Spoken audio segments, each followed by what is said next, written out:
Welcome to the Future Fit Edge podcast, your launchpad into a smart future. In this era of exponential disruption, the choice is crystal clear. Reinvent or be left behind, whether you are at your peak or facing new challenges.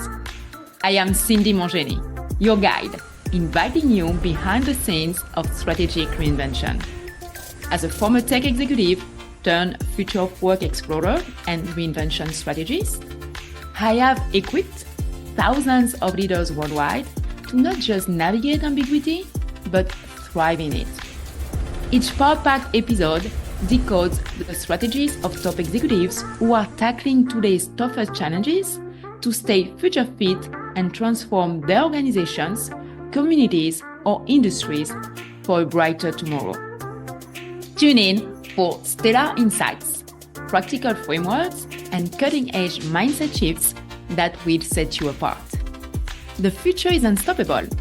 Are you ready to be unstoppable too? Hit subscribe and join me on this exciting journey. So thanks a lot for tuning again to a new episode of the Future Fit Edge podcast. And today I have the honor of welcoming another accomplished guest, Tonya Jackson, who is the Chief People Officer at Lexmark.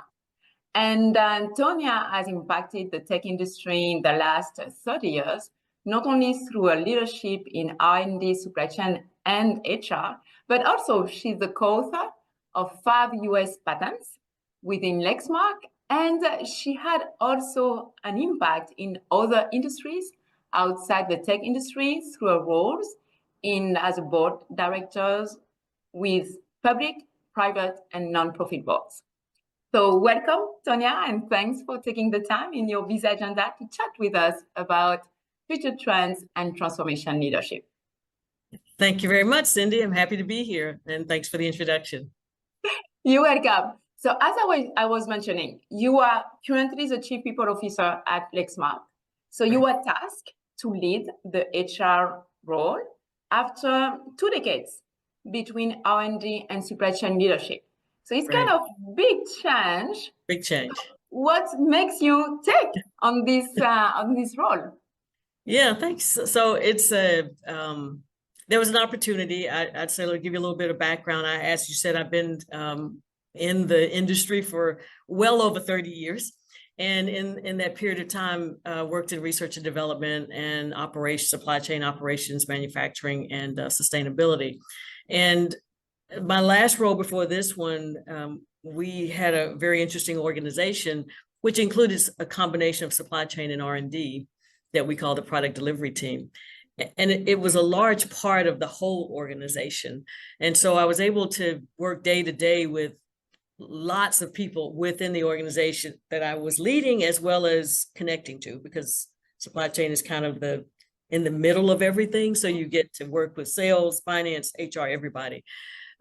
So there were some tough times during that time, COVID and supply chain crisis, whatever it will be.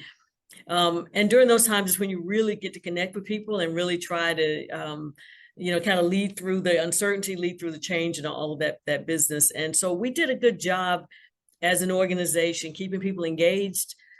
We like to say, I think everybody says, control what you can control.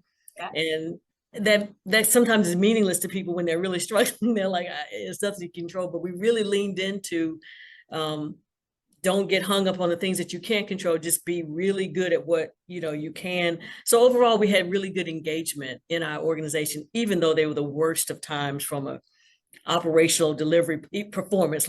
We weren't able to do what we wanted to do, but what we could do, people were very engaged and fighting through everything. So when our head of HR decided to retire, she met with me and my CEO, my boss, and they talked about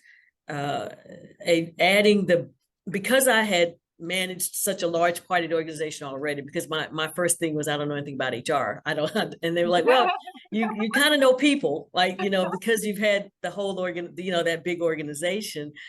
And, you managed, and I was able to engage with people, and I love developing talent. That's what I think anybody who's in leadership really should love doing. And they said it'd be good to add the business influence into HR. There's nothing wrong with HR. There's nothing wrong with the talent. But sometimes we were disconnected from the HR was connected from the business, right? And you could say the business was disconnected from HR. And so we talked about it, about moving over, recognizing that, I would have a lot to learn. The team would have a lot to learn from me as well.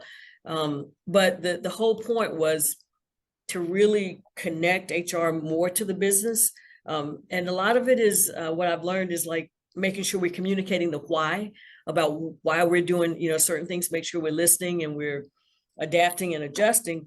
And then also making sure we're that partner, that because I was in the business so much in it, that it's a lot easier, frankly, for me to connect with the people that it's just I'm in a different role, but I still have the same network, right, within the same company. And so we talked about it. And like I said, the head of HR at the time was a good friend of mine. And she, for me, it was important that she felt confident, good, that she was going to leave, hand it over to me. We did some transitioning and those kinds of things, but you always learn more once you actually have the job. But that's kind of what our thought process was, that we wanted to build on the strength of the HR team that we currently have, and just connect both ends, connect the business more to HR, connect HR more to the business. This is awesome. So in this process of discovering the world of HR, even if this is the reason why they brought it, you knew people, but you are not like really familiar with the role. Was there like anything change or a new add-on on your leadership philosophy on taking on this role and discovering the world of HR? Yes, good question. So I first of all, I would say the HR team was very welcoming to me. Surprised, but welcoming, because it was like, okay, because I've known them, right, for a while, but not known them as in this capacity.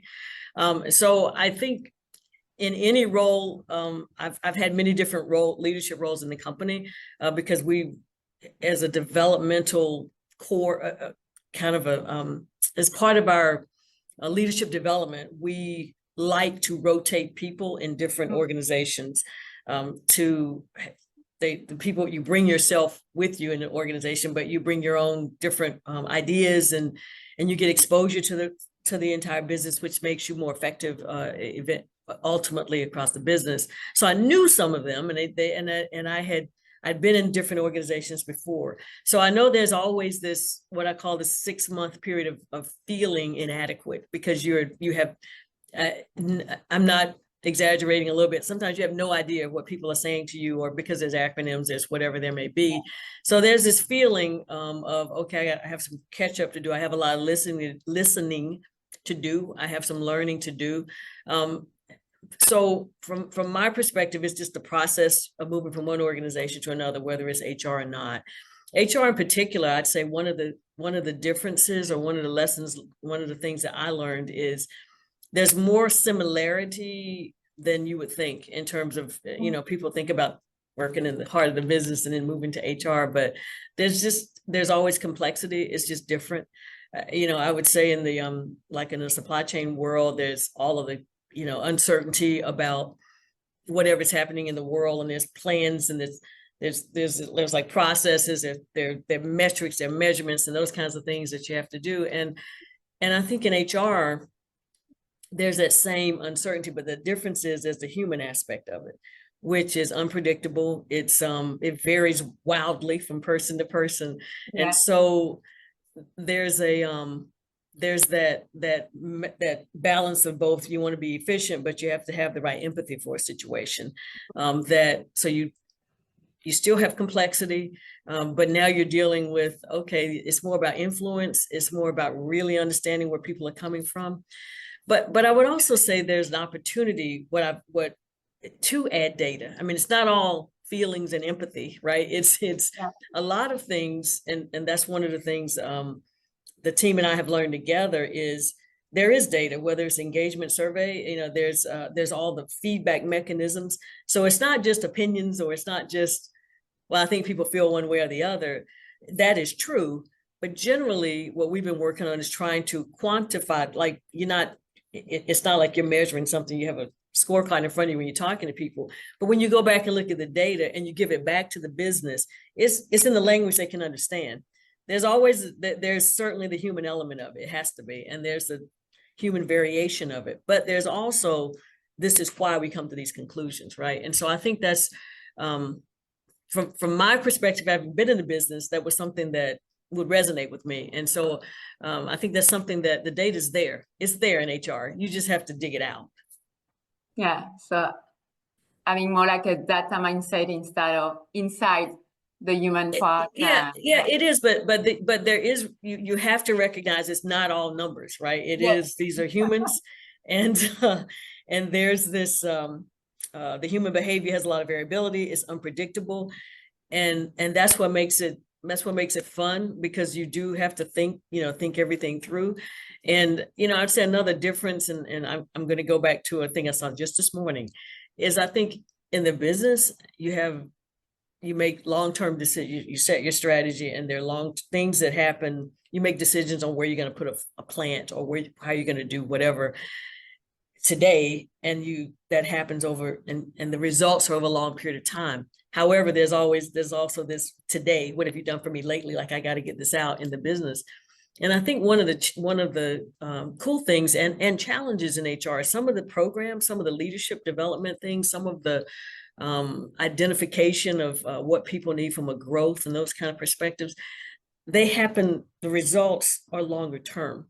So this morning I was on LinkedIn, and a gentleman who hasn't worked at Lexmark for 10 years, I think his last date was 2016.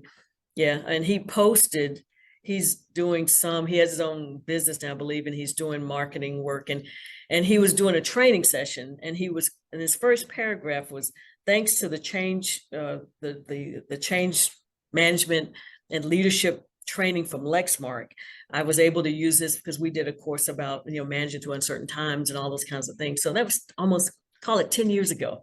Right. And so, and he hasn't worked at Lexmark in 10 years. Right. But the impact that HR training had on him, and that experience, is still in him. So it's a longer term, thing. And it's harder sometimes to feel those quick wins that everybody talks about.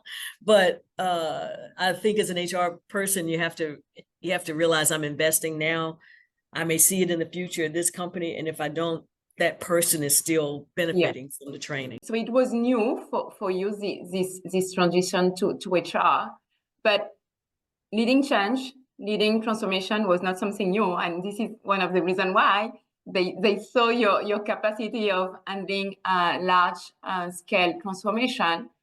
And we know that changes and transformation are not easy, again, because of human behavior and the way our brain is wired.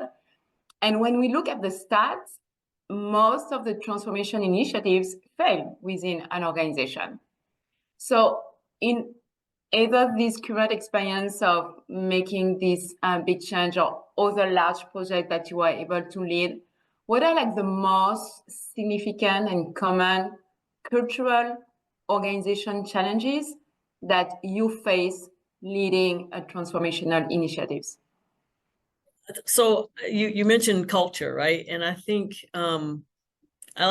we have a very strong, I will give a shout out to Lexmark's culture, which is long before my term in HR, right? And it's culture is not just an HR thing. It's the people drive the culture. HR certainly helps enable that, but that's a long process as well. So I think with any large transformation, when you're trying to change things and working through changes, is accepting the uncertainty, but also listening to what people are actually saying. As a leader, you have to be a couple of things to me. You have to be approachable, because if you're not approachable, people just won't tell you stuff, and it will be you're kind of leading and nobody's behind you, right? Because you're saying things, but you're not hearing the other side of, like, well, what should I be worried about? So I think understanding that from a transformation perspective, you have to develop some foundational trust and a strong culture before then. That's helpful. I don't know I guess if you don't have it, there's ways, but I think when we do things at Lexmark, we have that element, that baseline of trust and transformation. That doesn't mean that everybody's in agreement with everything all the time. There's a big, we try to focus on the why in the transformation to get at, this is why we're doing it. And during that why formation that's where you hear all of the, yeah, but what about this? Yeah, but what about that? And that's good. I mean, if you're leading something big and nobody challenges you, that just means they're totally not bought in, right? They don't care. They don't care. You're totally ineffective. Like people like resistance to change is normal. It means like your people are alive. Yes. Yeah. If there's no, feedback, it's either they don't care or you're just not connected at all. They don't really feel like they can talk to you. So I think but you got to have that baseline trust anyway. And then as a leader, I have to be willing to listen, but also when something is right, I have to say, okay, all right, we're going to do it this way instead of that way. If people are giving you feedback all the time and you don't accept any of it, then it's going to stop, because what's the point? So when there's value, when it's like, oh, I didn't think about that, or there's a better way, or if it's 50-50, don't care, and somebody, it's okay, let's just do it your way. There's got to be some acknowledgement that people have taken the time to say, this is a better way. And as a leader, you got to say, okay, yeah, let's go do it that way. So I think that some foundational trust and openness, and then that whole thing about we talk about authenticity, and I like to say be real. It's a synonym to authenticity for me, but like if you don't know something, like about you, I got to say I don't know, or I haven't figured that out, or we'll get to that, or yeah, that's a real problem, and we'll do that. You can't pretend like you have all the answers, because that's all you're doing. People know you don't have all the answers, and so because when you don't know, people are like, oh, there's something I can help with, right? This is still undefined. There's opportunity here for me, versus here's your plan and, just execute it. Nobody likes doing that. So I think part of the transformation, I like a good challenge. I think most people do. And so if the challenge is like, okay, this makes sense to go do, and there's a path forward, and I like to tell people that doesn't mean things won't change. And we are realistic about challenges, but we have to believe in a transformation is worth doing, and that we will figure out a way, and the outcome will be beneficial for our customers. And in the process, we're going to learn a whole lot, even during the bad times. And I would say, especially during the challenges, there's going to be growth and learning there. Yeah. So I love also the part like of getting the buy-in initially, like the why, but throughout the process of not losing this engagement, and showing that you are listening, and also taking them into account. I think like indeed this is crucial to ensure like people are staying throughout the journey of transformation. And one of the big transformation at this moment that every company is going through is AI. Yes. We are in an AI-driven world. And right. The other day I was reading some articles like, this is crazy, the talent war to get really AI talent within organization. Like the salaries are really, really high. So in such competitive market for AI talent, how are you building Lexmark's capabilities to be strong in AI? Because you need it. I figure we get to AI, it's the hot topic, right? And here I would tell you that there's been a strong alliance. This is where it goes to that strategic partnerships for HR, right? Our CITO, Chief Information Technology Officer, was able to partner with a university in the U.S., North Carolina State University, to do a certification program for AI, right? And so I think when maybe we had 2 people at one point that had any kind of AI training. And so what we wanted to do was shift, upskill, reskill, whatever it will be, employees that had the interest. And it's not just about technology. We have an HR person that's certified in AI from a data perspective. But we we partnered with North Carolina State, and I'll give all the credit to him for driving all of this. But we worked together to put we call them cohorts together. So you would nominate from your function people that were interested in doing this, and it's intense, right? It's an intense, so it's a commitment from people's time, because you still have to do your job, and and then you have to do this extra work. But people were really, to your point, like everybody wants that skill to understand what it's about, how I can use it to do my job, how I can use it to improve, myself.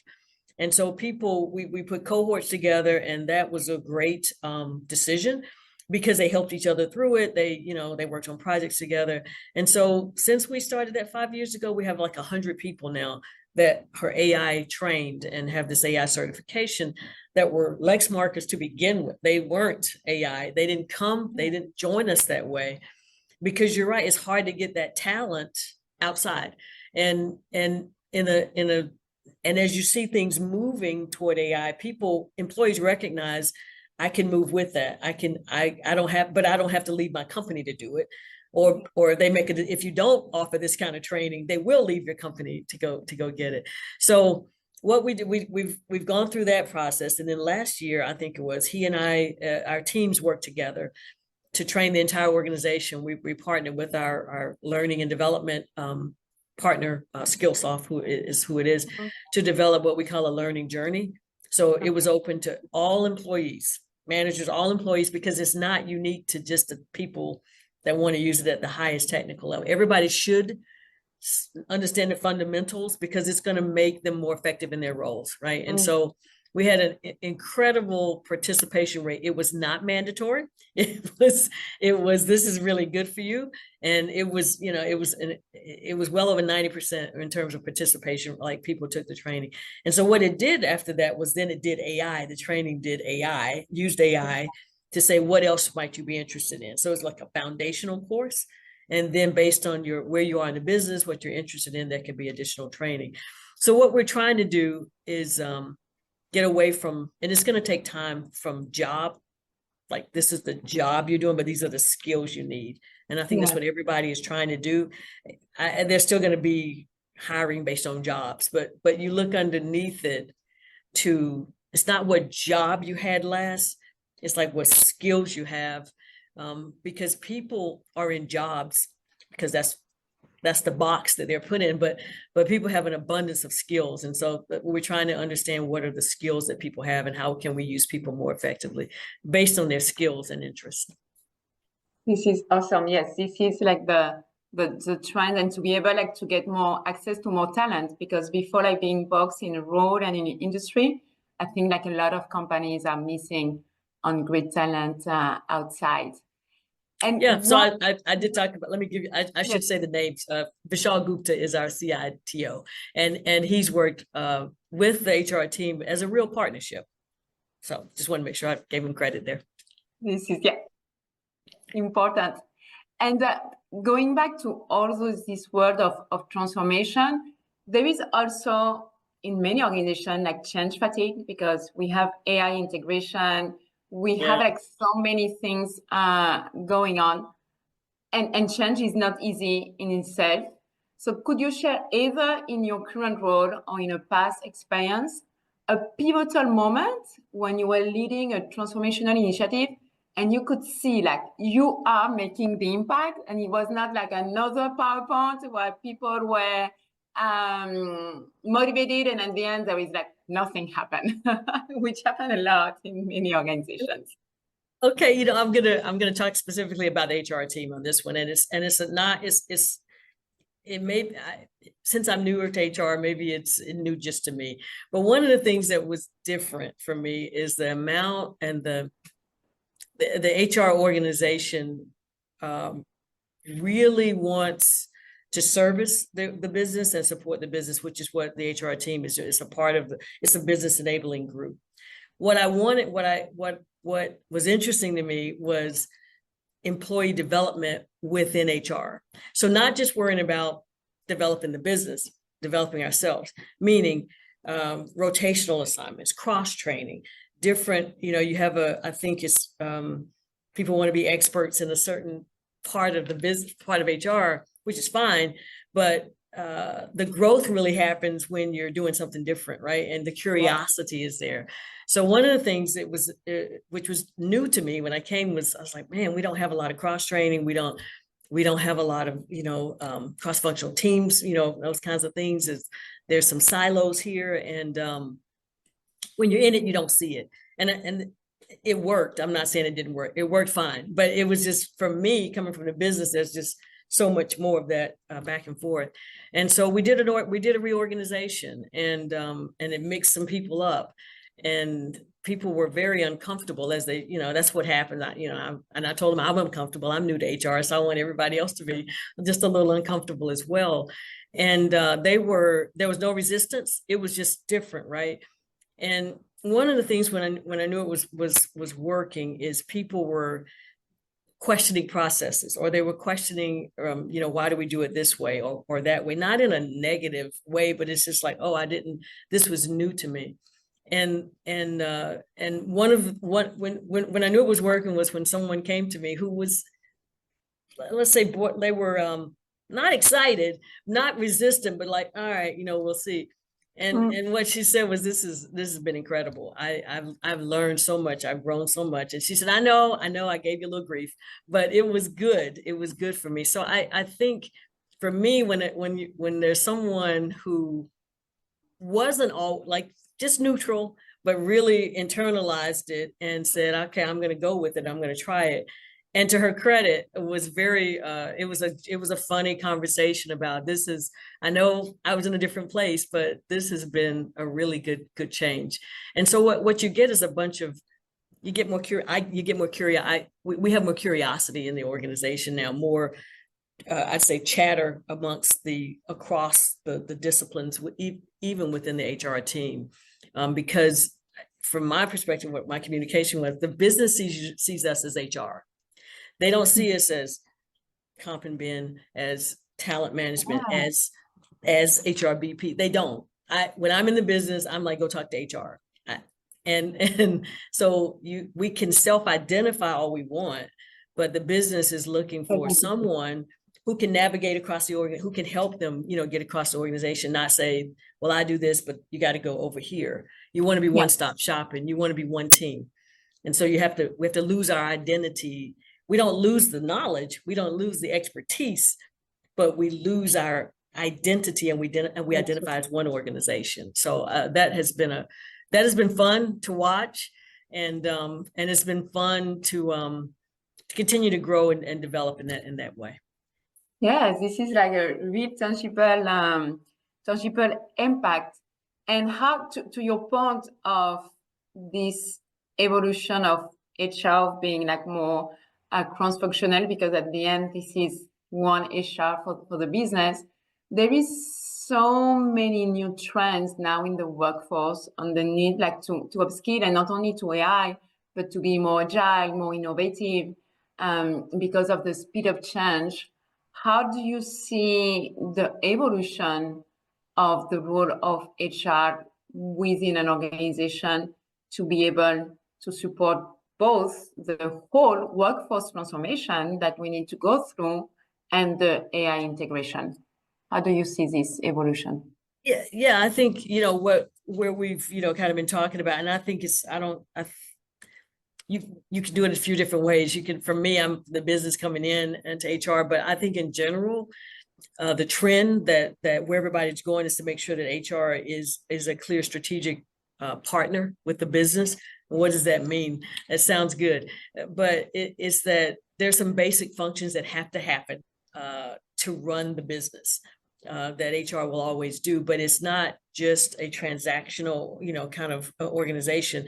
It is actually, I think the trend is going to be HR more partnering, listening to what the organization needs. And I'm not saying that doesn't happen now, but with even more intent and intention, coming back and making sure that, like, HR doesn't have its own strategy necessarily. HR can have strategic initiatives to enable the business, but get away from, this is what HR is doing. HR should be doing nothing that doesn't move the business forward.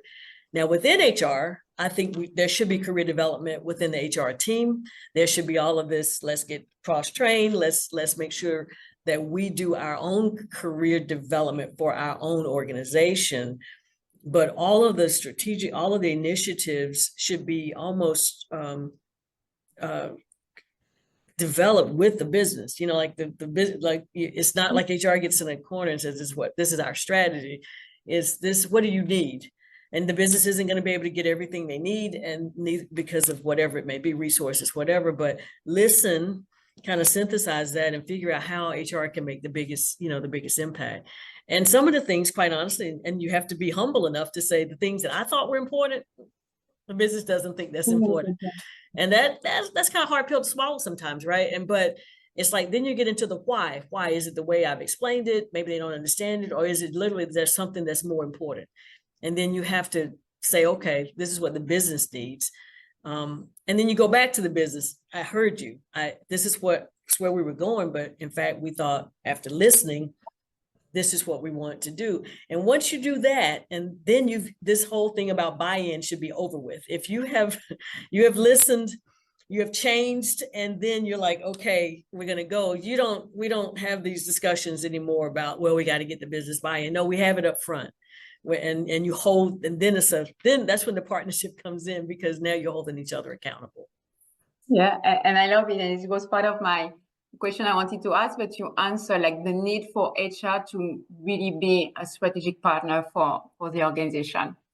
So thank you, Tonya, because we went like through a lot on the all over the place. Sorry about that. No, but it was awesome. This is of the podcast to get different principles that are working in the real world for transformation, starting like with the trust and the buy-in, be approachable, authenticity, confidence, trends, and transformation for the HR role. But something also that is happening in our AI-driven world in tech, we're losing like the kind of human touch that we cannot afford to lose, because this is what makes us valuable for an organization. Otherwise, they will have only robots and machines.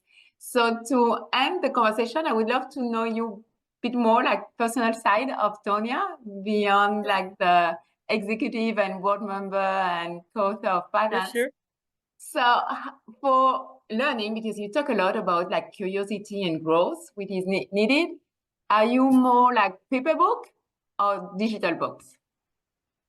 Ooh, paper, but I'm moving toward digital.